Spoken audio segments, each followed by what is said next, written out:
Hello, hello, hello. Hello, everyone. It's so nice to see you today. This is a different show today. Many of you saw the email or saw the text about today's show, but before I get into the show, I do want to thank a few people. I'd like to first thank my number one fan for the show, and that's my husband, the executive producer, Oliver. Hi, babe. I just want to thank you because he was out running errands and make sure he was home so he could be here for the show. So thank you for that.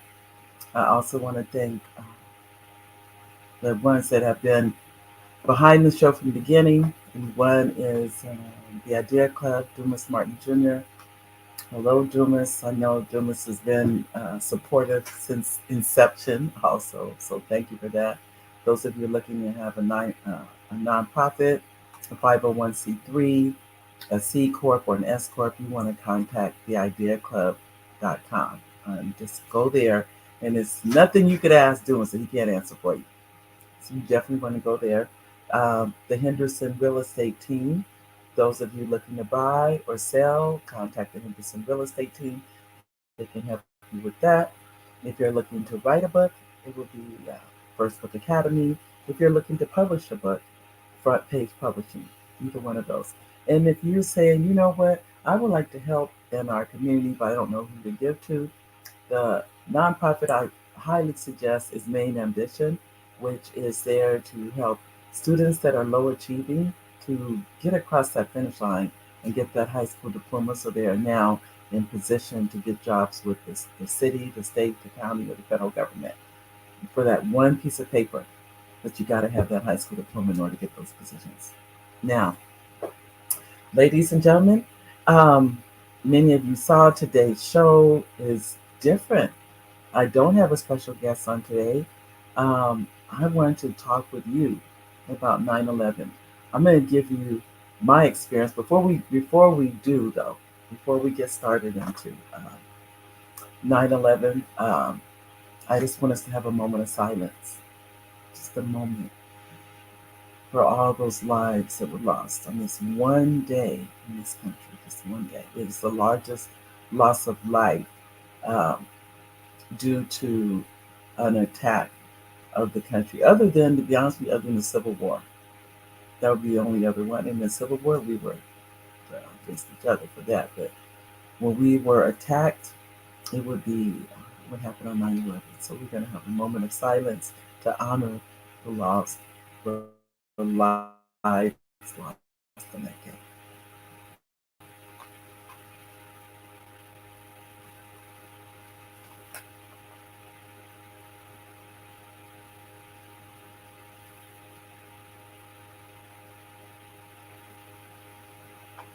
Thank you. Thank you, each and every one of you. I'm going to tell you my short story, what happened for me on that day. I was teaching, as many of you know, I'm a retired educator, high school teacher, and my girlfriend, I was at teaching a class. I was on my way to teach a class. It's 6 in the morning, about 6:15, something like that. And she calls me, and I remember thinking, she never calls me this early in the morning. And she said, Mary, something's going on in New York. And I said, what do you mean something's going on in New York? She said, a plane just flew in one of the buildings. And I'm like, what? What happened? Because, both of us fly a lot. So it was just like, this is not the norm. What's going on, basically? And before she said, turn the TV on. So she's telling me all this. And I'm like literally running to a TV to see what's happening. And that's when the second plane hit. So now we're literally frozen, knowing this is not an accident. This is not an accident. And shocked at the same time. So for me, it was like time stood still. In that, I remember that. It's like it was just a calmness. Everything, I couldn't believe it. It was unbelievable. It was unbelievable. That's what it was for me. It was unbelievable. So I just remember actually started praying for whoever was on the planes, whoever was in the buildings. I didn't know at that time they hadn't really, everybody was still like, it was chaotic. It was very chaotic. But what I didn't know during that time, I didn't know who lived. I didn't know anything about anything. It was just too crazy. It's just, are you kidding? This is unbelievable. And the airports that it happened, I had flown out of. So here it is. But for the grace of God, I could have been on any of those planes, any of them. So it was very near and dear to me. Um, and I'm going to go over this. I'll read with you the numbers that died on that day. But what I didn't know, ladies and gentlemen, the numbers were so great. They were just, in the thousands. I believe it's over. I don't want to give you, I don't want to misquote. So I'll read it. When I read, I'm going to actually read them to you. I haven't started reading the articles and things like that. And I'm going to read them to you. So you can listen to them just as I'm listening to them. But I never knew how many African Americans died I never knew any of it. I never knew how many firemen died. 12 black firemen died, saving other people. 12. I never knew that. I never knew that there were children on the planes on their way to, I think it was on their way to California, wherever the planes were headed. They died. I never knew that. So when I started looking into it and I saw those things, I was like, wow, I never knew. I mean, I just never knew. And that's why it was important to me to talk about it in today's show, because I felt like if I didn't know about it, I'm sure other people didn't know about it either. And that's why I wanted to read it, be reading to you from the article. If you're on the email list, you received it in your email. If you're not on the email list, you can join the email list. I'll tell you that. Let me put this in the window for you. You send it to this. There you go. This is my new email, Mary@marydwelch.com. Um, Email your name. You can use your first name only and your email and say, please, in the subject line, please add me to your email list. In the subject line, you'll be added. So that's what you would need to do, and then you automatically get emails. Those of you that received them, thank you, because many of you have sent me messages. You got the text message this morning. You text back that that you were glad I was doing a show like this because, we just don't know. I remember the show that Rudy Giuliani did, and he had the first responders on the stage, and not one was a female, and not one was anyone of color. I remember that show. I just remember thinking, wasn't there any first responders that were there that were of color? And the truth was there were. But for some reason, they were not present on that show. If he could have had first responders in the show. Don't ask me why he didn't. I don't know. The man now is going through whatever he's going through legal battles. So, but I remember that show when they had the first responders there. And none of them were women or none of them were anyone of color. And I see Gwen. Oh, hi, Gwen says, hi, Mary. It's important to acknowledge this day. We must never forget there were many, many heroes. Heroes, you're absolutely right, Gwen. I agree. This is not, this is a different show. This is a different show. My heart goes out to everyone that lost a loved one. I remember I think it was like 8 or 9 women. I don't know these ladies, by the way. They live in Corona, which is about, let's say, 10 miles from where we live, not that far. And their husbands all were in the World Trade Center. They lost their husbands that day. If I'm not mistaken, I think they all did on that day. So that day was very, here we are, we're on the West Coast, so you don't always think, people work on the East Coast and those kind of things. But the loss of life was so horrendous. And people are still dying from it. It hasn't ended. They're still dying because of all this stuff they were breathing in that day has caused many people to have to later on have all kinds of health issues behind that day. So, but I'm going to go in there. I'll read this to you. I know it sounds, you may say, well, oh, that's kind of boring. She's going to sit there and read. I'm going to read because I actually was doing two things. I'm educating you, I'm also educating me. And we're going to talk about that. Okay, I'm going to start. If you have any comments, please leave them in the comment section. I will come back and read those. Um, I did have a picture. I was trying to share everything with you, but when I put it up, ladies and gentlemen, I'm still working on my technical, learning how to do everything and uh, share things with you and put two things up at the same time. I'm not there yet, but I'm learning. Let me tell you that now. And slowly but surely, slowly but surely, as they say, I'm gonna get it together. But right now, I can't put both of them up. I wish I could, but I do want to acknowledge the other messages that just came in. One came from Elaine. Elaine says, "Hello, Mary. I told them on WAG to try to join in today and to listen to the replay. Thank you for this information and for remembering everyone, especially our Black members." You're welcome, Elaine. You are so welcome. And I like as I said before, I learned a lot. I learned. I didn't know 125 died. I never knew that until I started doing my own research. And thank you for that. And Charles says, "Hello, Mary. 2 days before 9/11, I just dropped my son off at the Marine Corps training facility in Miramar." Wow. Wow, Charles. I tell you, I don't think this is one of those we all knew where we were on that day. We all none it's etched in our minds. Where were you when 9/11 happened? Now, some of you may be watching the show. You may not even haven't even been born when it happened. I don't know, but I was, and I was very much aware and here. I mean, we have truly, truly witnessed history. We really, really have. If you are how old? I'm gonna say 40. Well, 20 definitely. If you were 20 then, you're 40 now. So we're talking, you know, 22 years ago. 22 years ago. But let me go on and read this to you.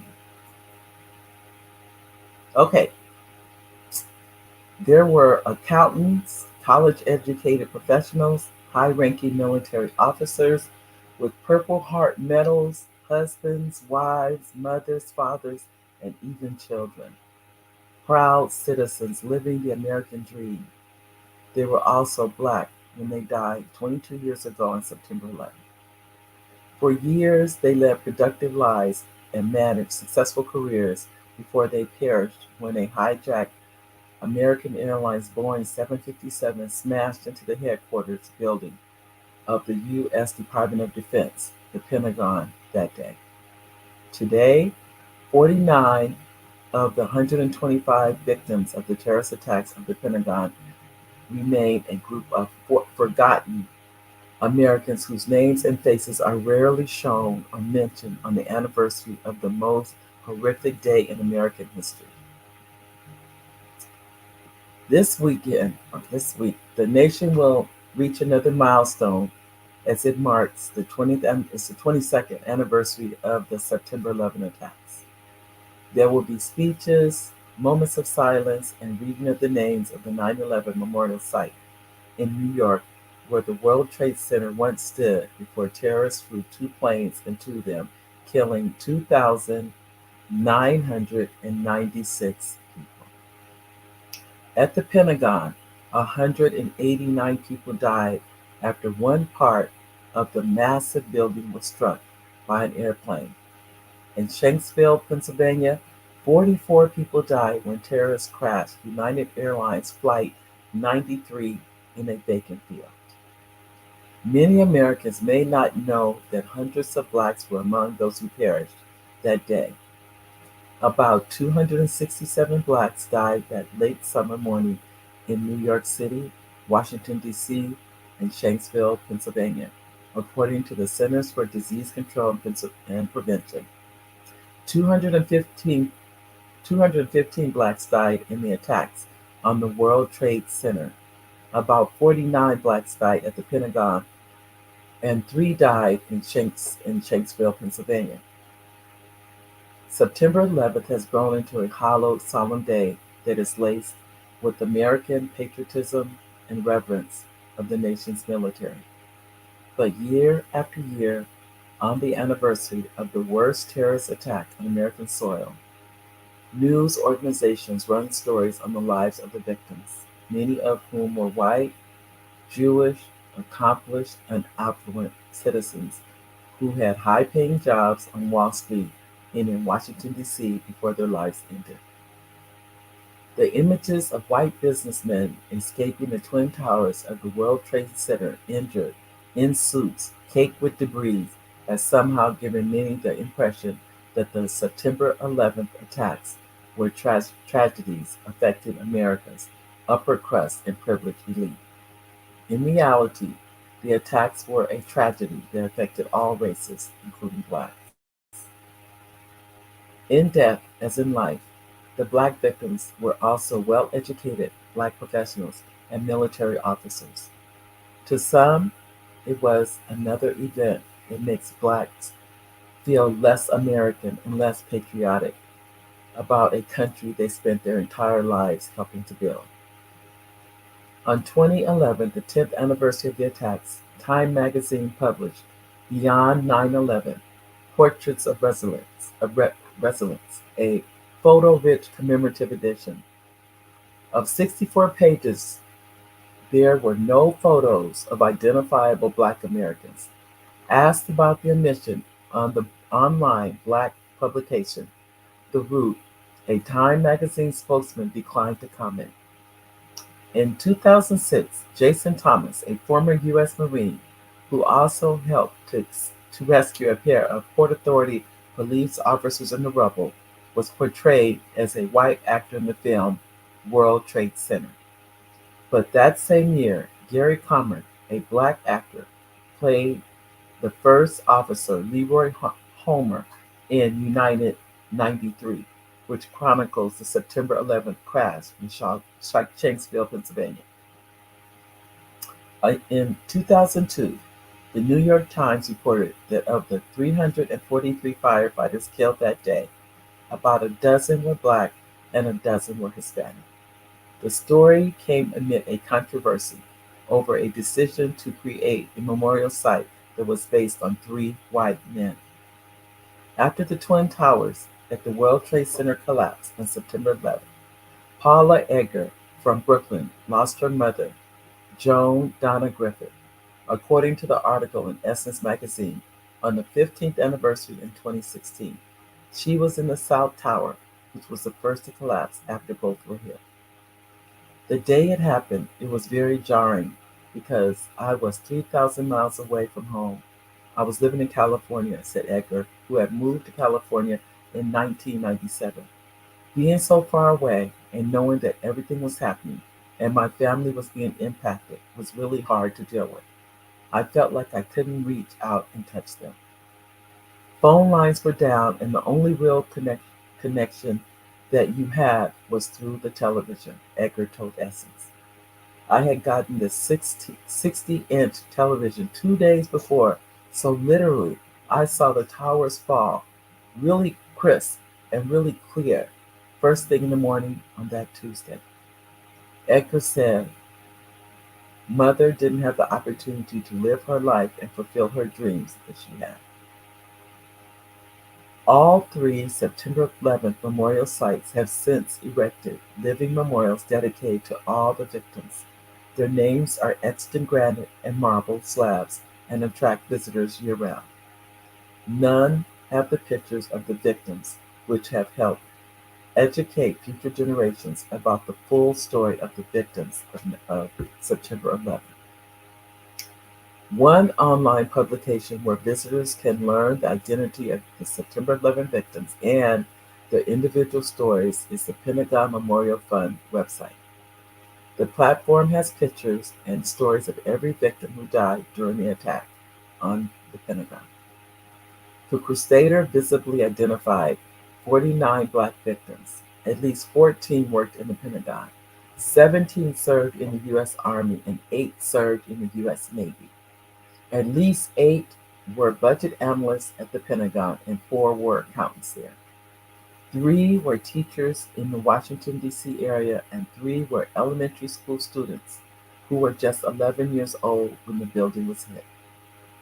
The website also lists all the victims in the World Trade Center attacks, but it understandably doesn't include all the photos of the thousands of victims.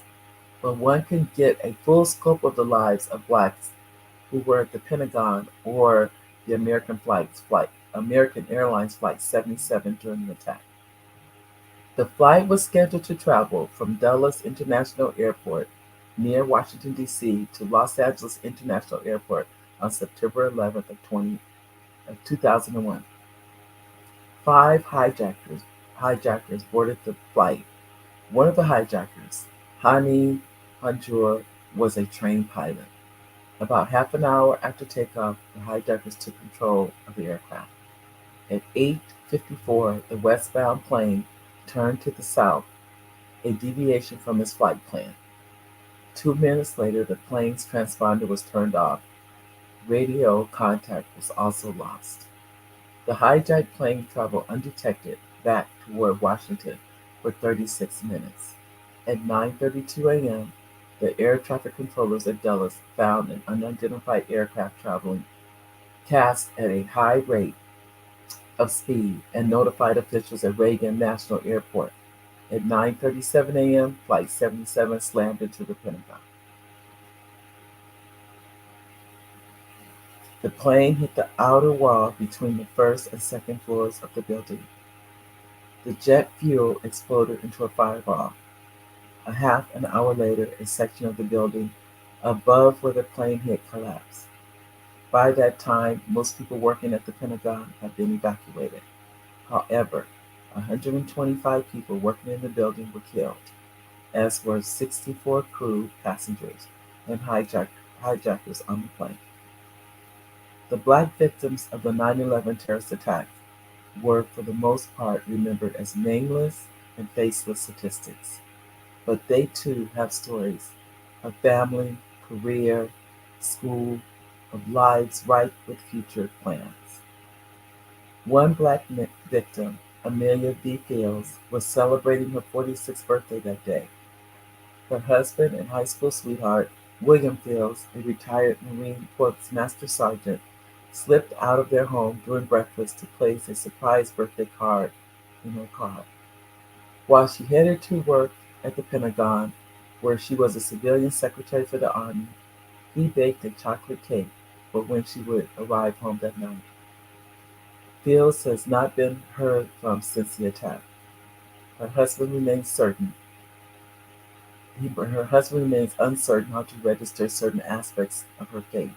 She had worked there for only 2 days, having been assigned previously Fort Belvoir in Fairfax County, Virginia. Another victim, Sarah M. Clark, 65, and her fiance had decided to have their wedding reception at a yacht club in Baltimore the Sunday before Tuesday, September 11th. They went shopping for wedding bands. On Tuesday morning, they kissed and embraced and said, "I love you," to each other before she left their Columbia home for Dulles International Airport. Dr. Baru, born in Ethiopia, immigrated to the United States in 1982 with the dream of becoming a physician. He attended high school at the Abbey School in Colorado College, Loyola Marymount in Los Angeles Medical School at the University of Michigan, and later completed his residency at Los Angeles County USC Medical Center. During the last 3 years, he worked as the Director of Medical Affairs for IPC, the hospitalist company in Burbank, California. He was only 35 years old. Major Clifford Patterson is one of the 4 high-ranking black military officers who earned the prestigious Purple Heart Medal before he perished in the Pentagon attack. Patterson, who served in the U.S. Army, left behind a wife and 2 young sons. He is buried at Arlington National Cemetery. Eddie Dillard, 53, from Gary, Indiana, was on his way to California, where he planned to paint a house he owned in Los Angeles and visit his only child, who lives in the East Bay area. He was a retired marketing executive with Philip Morris Tobacco Company. Asia Cotton, 11, had just started sixth grade at a new school, eager to learn and pleased to be at the campus where her father worked. She and her teacher, Sarah Clark, were selected to take a 4-day trip to California to participate in a National Geographic Society ecology conference. They never made it.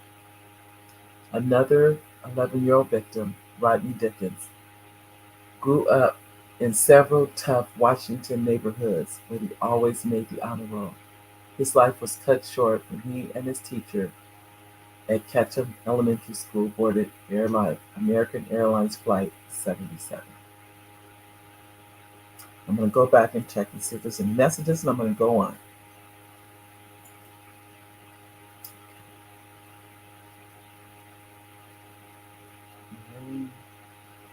Um, Kelly said, "Hi, Mary. Sad anniversary. Thanks for educating us with this episode." Oh, you're welcome, Kelly. You're welcome. Thank you for being here today, Kelly. Nanette. Nanette Mitchell said, "My family, my mother, daughter, and myself were in the den for breakfast. We were excited because my cousin Richard was flying out from Denver to visit." Oh, did I miss the other part? Hold on. Oh, let me see. Let me see what she said. Oh, you can't see the other part. Let me see if I can see up the other comment. It's not showing me. I'm sorry. Um, see if you can put it on another comment. It just said to visit and cut it off. Okay. I'm going to go back, ladies and gentlemen. Thank you for your comments, each and every one of you. The reason I think I'm really not, I've already been sad about 9/11. Let me just stress that to everybody. It's always been a sad day for me because of the innocence of all of the people that lost their lives that day. They did nothing. They did nothing. And what it really reminds us of, we can never take these days for granted. Whatever day it is, whatever day, we cannot take any of them for granted. So we want to honor the ones we can today. Oh, you said, let me see, Manette, just remembering where you were. We all are. So, and I want to go back and finish reading some more of this because, and those of you, as I said before, if you're on the email list, you could. This is in your email, and this was a long article. I intentionally left it long. Normally, I'm sending ones. Those of you familiar with the emails I send out, but this one I did. I went online, made sure to get the information, pictures. I just wanted it to be something because I think, and truthfully, I didn't know. That's why I wanted to share it with you too. I wanted to make sure that we don't forget, and we don't want to forget anyone. But I honestly had no idea how many African Americans died that day. I just didn't know. The 9/11 attacks on the United States on September 11th of 2001 were arguably the most tragic events in the history of the country. Airliners crashed into the World Trade Center in New York City, the Pentagon in Washington, D.C., and to the field of Shanksville, Pennsylvania. More than 2,753 people were killed in the New York attacks, 256 on the four planes and 125 at the Pentagon. While all Americans suffered an indescribable um, feeling of horror and loss on that fateful day, African Americans were no less impacted by this American tragedy. Accurately documenting and highlighting the impact of 9/11 on African Americans has been a challenging task, complicated by the politics of race and the tendency to either ignore or obscure the African American presence in events of national importance. The nation has been slow in recognizing African American victims of 9/11. Some have referred to this lack of knowledge as the whitewashing of 9/11. The presentation of 9/11 is largely presumed around white heroics, minimizing the role of African Americans. Almost from the outset, memorialization of 9/11 reflected whitewashing, quote unquote whitewashing. This is evident in the initial statue honoring members of the Fire Department of New York, or FDNY, killed in the attack. It featured three white firefighters. In 2002, the New York Times reported that 12 black firefighters were among the 343 firefighters killed in the attack. In 2011, the 10th anniversary of the attack, Time magazine published a 10-year commemorative issue, Beyond 9/11, which included no photos of identifiable African Americans. This is another article that mentioned the same thing. To address these omissions, relatives of survivors have been in the forefront of efforts to preserve the memorial of Black victims of the 9/11 tragedy. In the case of the 12 African American firefighters killed on 9/11, Irene Smith, mother of Leon Smith, a firefighter on ladder 118 in Brooklyn, New York, has been active in preserving their memory. Likewise, Ethel Henry, now 96 years old, does not miss an opportunity to honor the memory of her son, William Henry. Henry was a 20-year veteran of the fire department and was based in Rescue 1 in Manhattan. The names of the 12 firefighters killed in the attacks include Gerald Baptiste, Vernon Cherry, Terrell Coleman, Andre Fletcher, Keith Gaskell, Ronnie Henderson, William Henry, Carl Joseph, Keith Roy Menard, Sean Powell, Vernon Richard, and Leon Smith. Black victims of all ages died on the planes that hit the Twin Towers. Paula Edgar lost her mother, Joan Donna Griffith, on that fateful day. Donna Griffith was an assistant vice president and office manager at Fiduciary Trust. She worked on the 97th floor of the South Tower of the World Trade Center. Griffith was a survivor of the 1993 World Trade bombing. She perished when the South Tower's collapse.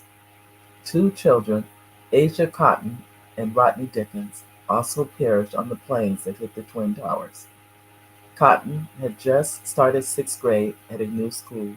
She was selected to take a 4-day trip to California to take part in a National Geographic Society ecology conference. Rodney Dickens, an honor roll student who grew up in Fort Tough neighborhoods, died aboard American Airlines Flight 77. At the Pentagon, 49 victims of the 100, I'm sorry. At the Pentagon, 49 of the 125 victims were black. Maynard Clifford Patterson, a recipient of the Purple Heart, perished in the attack. He left behind a wife and 2 kids. Oh, maybe I'm reading the same one again. But anyway, I'm going to finish it. 20 years after 9/11, the stories of the victims must be told. This narrative is especially true for the black victims. Their stories should not be whitewashed and their lives matter.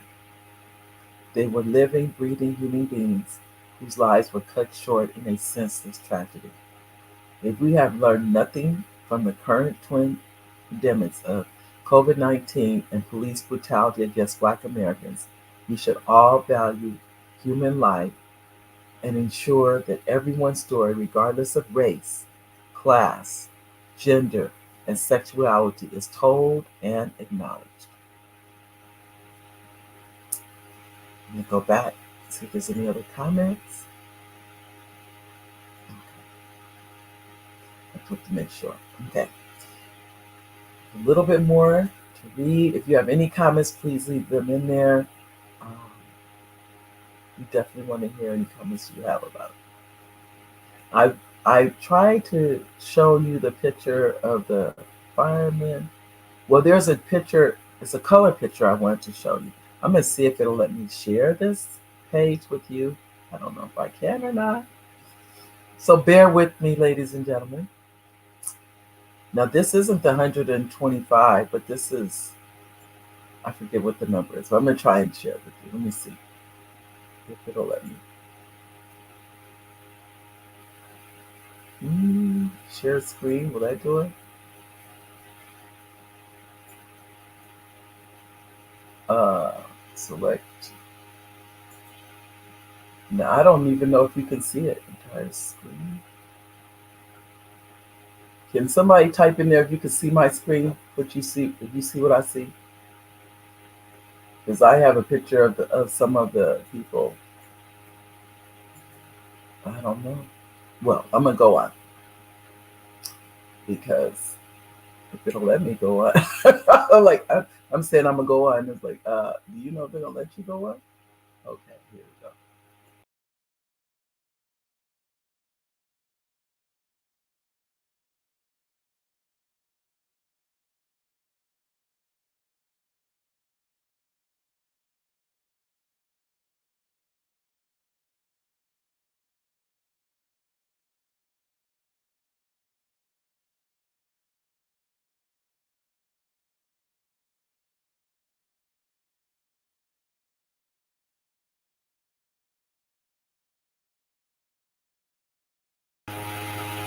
Okay, sorry about that, ladies and gentlemen. Oliver just came in and told me. Yeah, thank you, Kelly.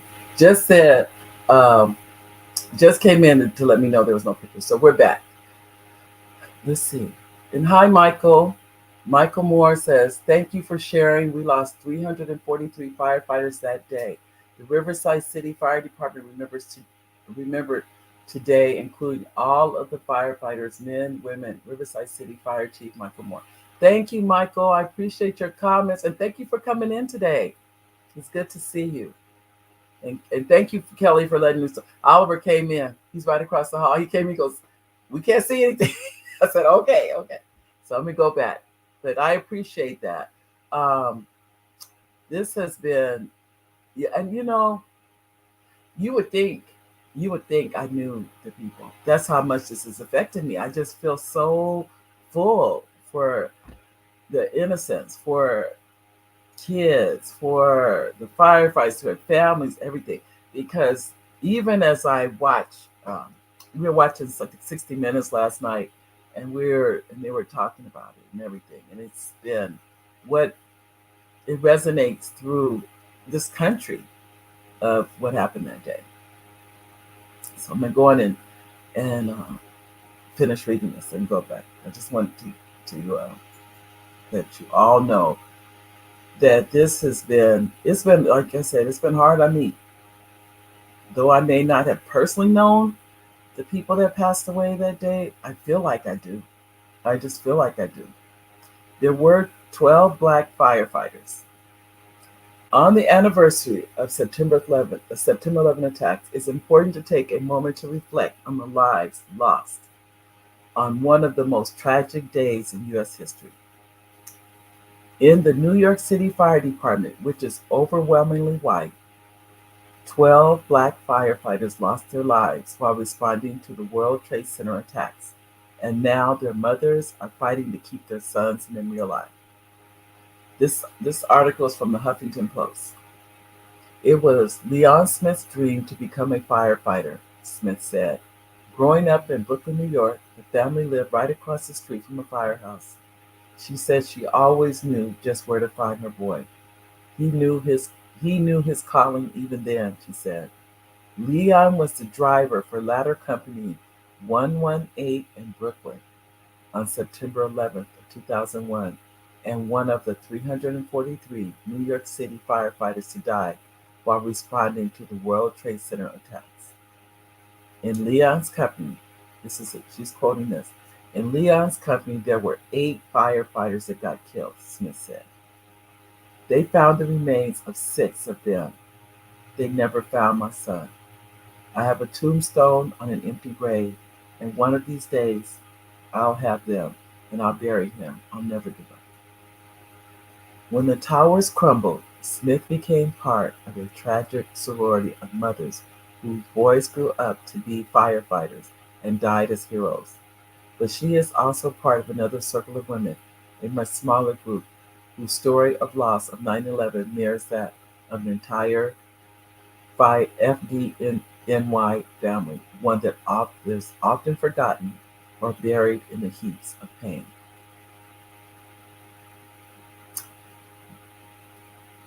One last comment I'm going to go over, and it says New York City woman's remains from 9/11 identified 20 years later.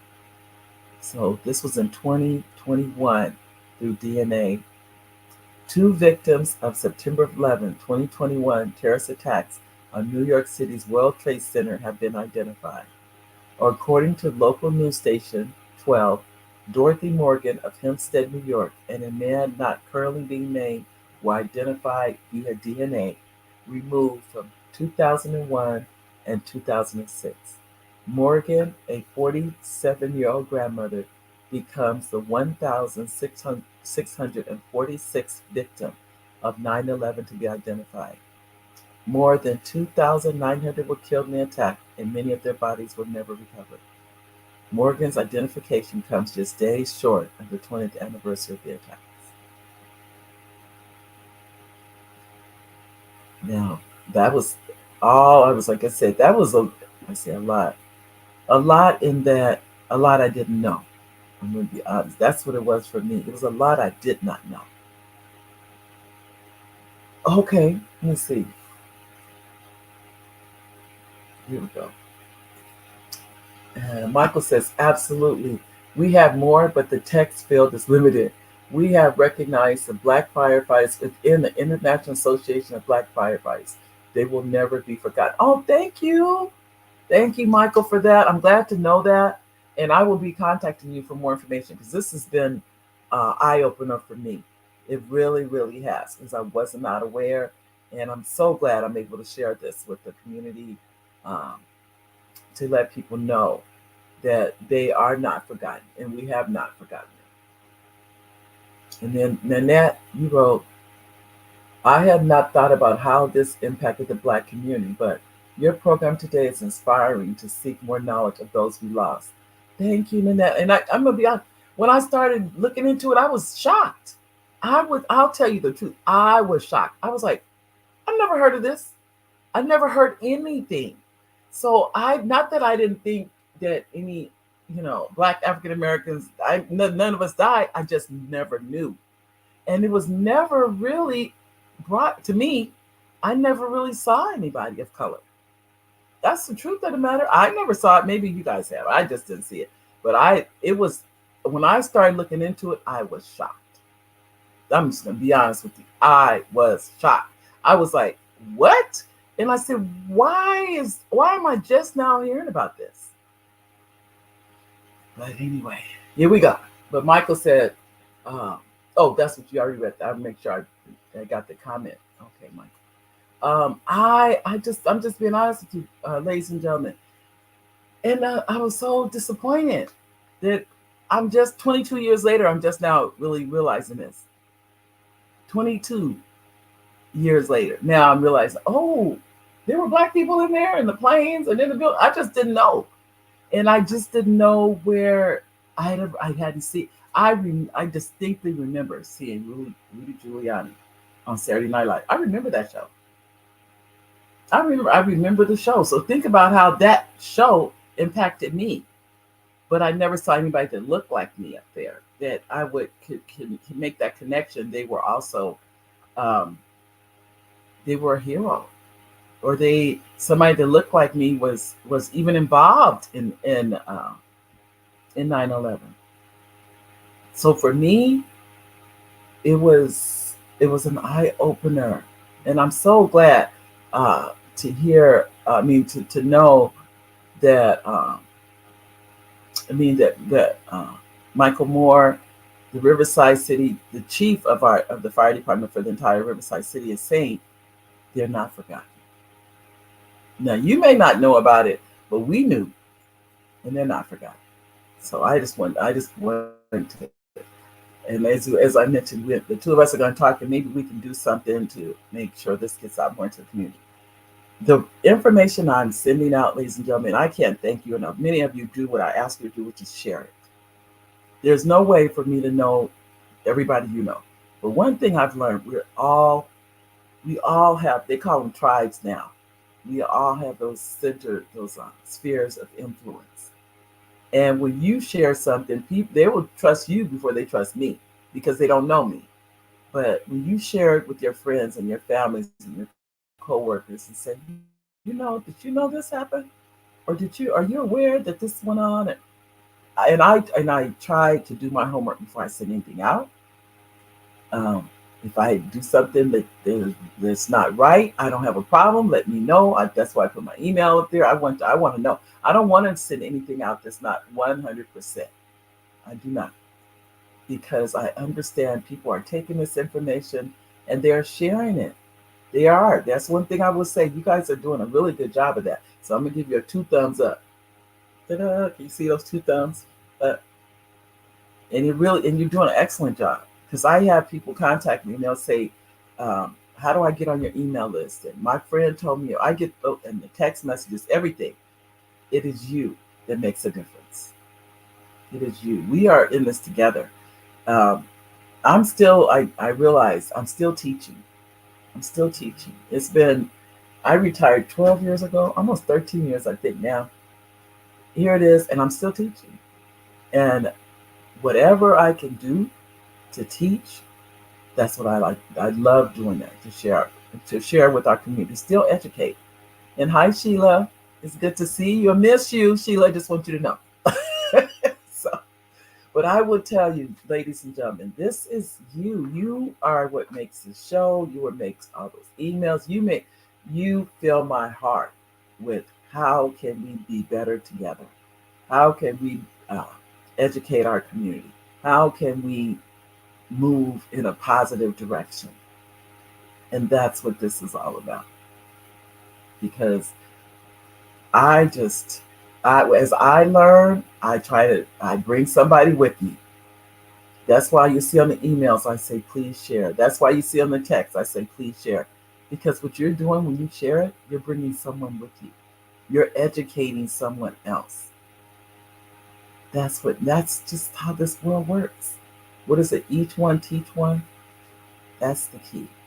But I wanted to take this time today because it was just so near and dear to my heart. It really, really was, that we learn more about the men and women that were involved in this and lost their lives that day. That, in my opinion, I'm gonna speak for me, I just didn't even know they even existed. I didn't even know they existed. But I'm so glad to hear when the chief of Riverside says, we haven't forgotten and we honor them.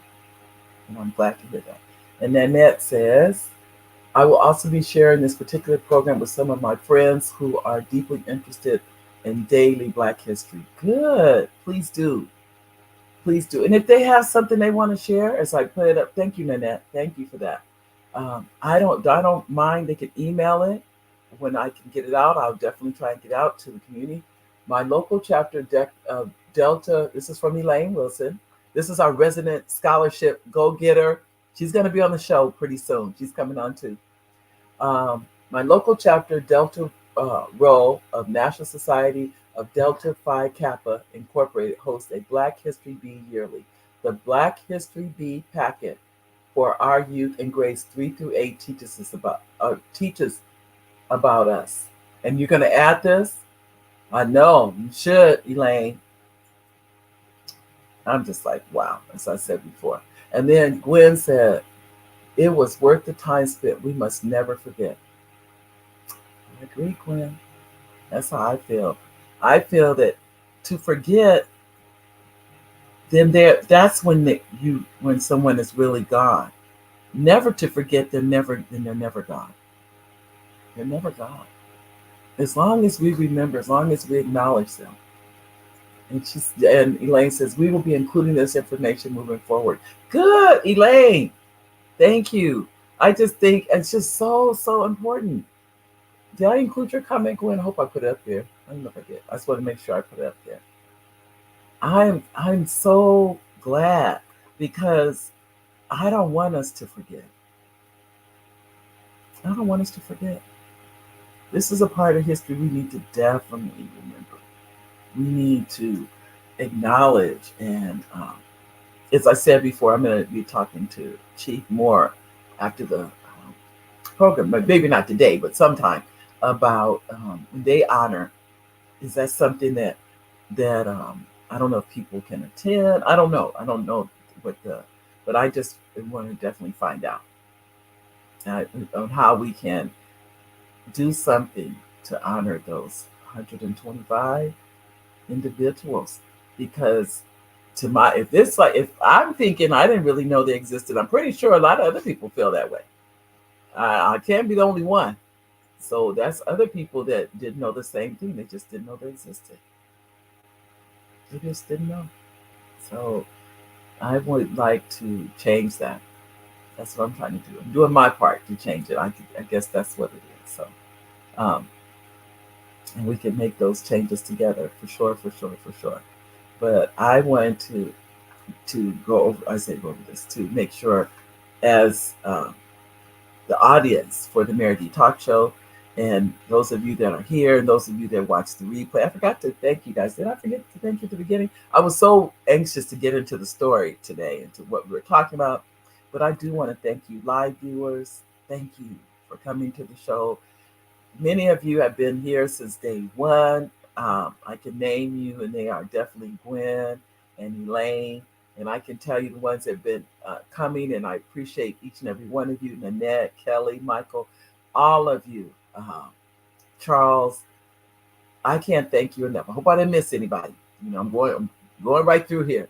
But I can tell you, your comments are so well received and appreciated just you taking time out of your day. And I know all of you are busy. We all are. Who do you know a person who's not busy? Because I have met them. Everybody is busy. But when you come and spend this time, it means more than you will ever know. Because I never take a show down. They are always on YouTube. You can always come back and watch them, and people do. You can have your friends and family, if they would go and like and subscribe. The goal is, I think I have to have, is it 1,000 or I forget the number, but anyway, the more like and subscribes, then they increase the reach for YouTube. So however they do it, I need your like and subscribe.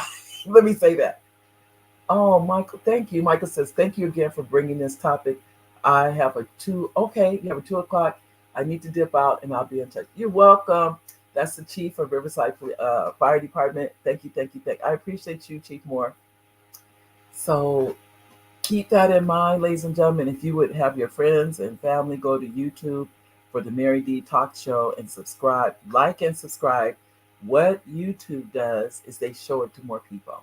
When they see people are interested, then they're like, oh, people want to see this?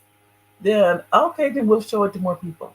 So the only way the show gets out, more is for you to do it. They won't let, I mean, I can only do so much. Let me say that. But if you would go to YouTube and go to the Mary D Talk Show and you subscribe, you like it and subscribe, tell your friends and family, co-workers, your frenemies, your enemies, and whoever else to go there and do the same.